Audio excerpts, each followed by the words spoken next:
All right, guys, I'm just going to do a real quick video today about the estrus cycle. And so this is going to be real quick since we just talked about the menstrual cycle, and we're going to talk a little bit about rats, of course. Real quick, I just want to talk about the estrus cycle. And so here is basically how it works. There is a phase called anestrus, and that's whenever the rat is not in any stage. So it's not in any of these stages, it's not in heat, it's just anestrus. It just means that they're not, for one reason or another, maybe they're not cycling or something like that. So just so you know what that word means. But generally rats have a 4 to 5 day cycle. And in general, some rats are 4 days and some rats are 5 days. But it's always one of those, and it tends to be consistent per rat.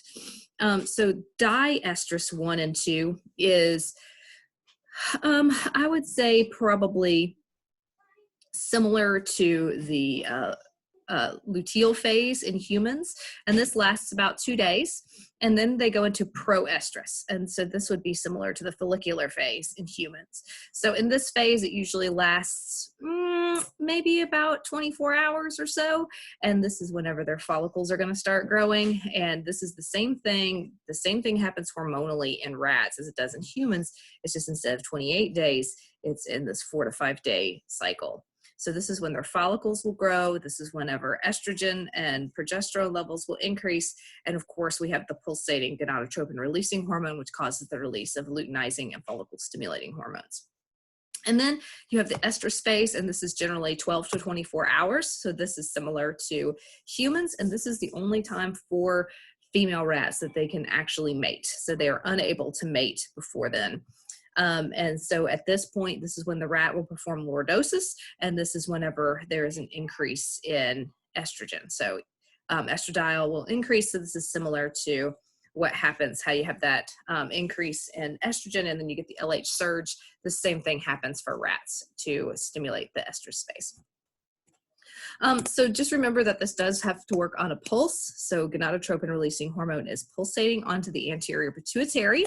And this does work specifically with, this works in a very cyclical manner. So the anterior pituitary, the gonadotropin releasing hormone, is also communicating with the preoptic area. It's also communicating with the arcuate nucleus, and it's also communicating with the suprachiasmatic nucleus.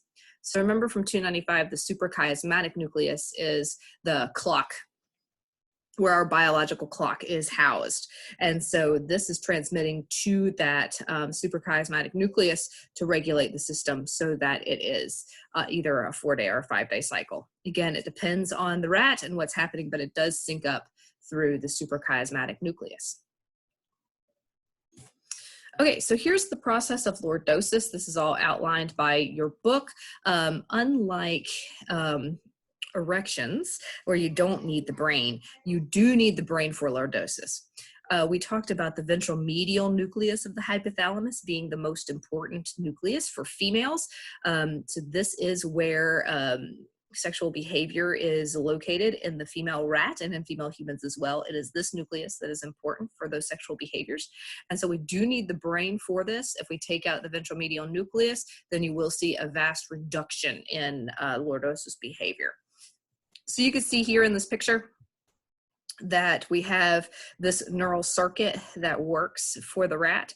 And so it is triggered by touch. And so you could, if a rat was in estrus, you could poke the rat here and they would perform lordosis. And this is this arched posture where they move their tail over to the side. And at this point, this is whenever the male can mount her. So here's one thing that's interesting about rats. You talk about how rats will have lots and lots of babies. So there is a phenomenon known as postpartum estrus. And this is, we'll talk about the pregnancy and all of this whenever we get into parenting behavior next. But rats do have babies.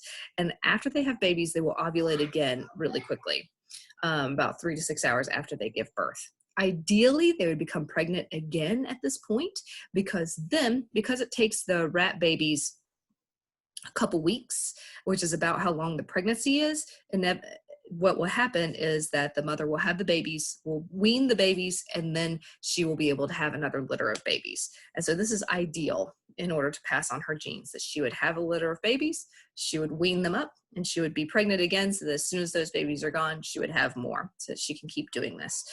So generally the rat ideally would become pregnant again within 24 hours in order to time that right. If this doesn't happen in this time period, then she will enter an estrus and she will not cycle again for another month. So this will give her babies time to wean, and then she will go back into cycling again. It takes about 21 days for rats to become weaned from their mother. Okay, so we're going to stop there. This is just real brief about estrus, and then I'll get into different phases of sexual behavior in females. Thank you.